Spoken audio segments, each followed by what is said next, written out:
I fell madly in love all over again. Everyone's so fucked up. I fall in love with him, and he doesn't fall back. This beautiful but sad thing of me loving someone who isn't able to return that. The world is wonderful and it's your oyster and you can go have anything you want, and then you wake up one day and you realize it's like, oh right, maybe I'm not a unique snowflake. Hi, I'm Kara Hankard and I'm playing Tess. My name's Emily Alexander and I'm playing Naomi. I am Nate Dobson and I play Aaron in Almost Happy. I'm Kelly Webb, and I'm the director of Almost Happy. My name is Jacob Marks Rice, and I'm the playwright for Almost Happy. This play is about 3 people in a New York apartment trying to figure out what it means to grow up. What do you have to sacrifice in order to stick to your morals? How do you make a relationship work?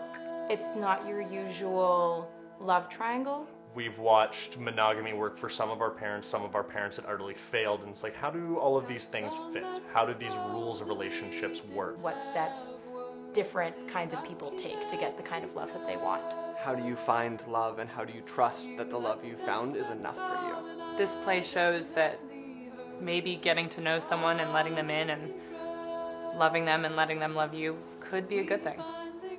a play about growing up. Tess is a character that I find really fascinating. She's incredibly smart. She likes to win at everything. She's incredibly quick-witted. She only plays games that she can win. She's also incredibly damaged. She doesn't take shit from anybody.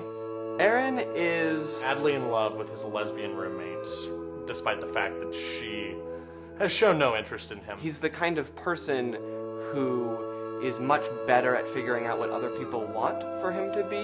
Also in a nice little relationship with Naomi, who's a very sweet girl.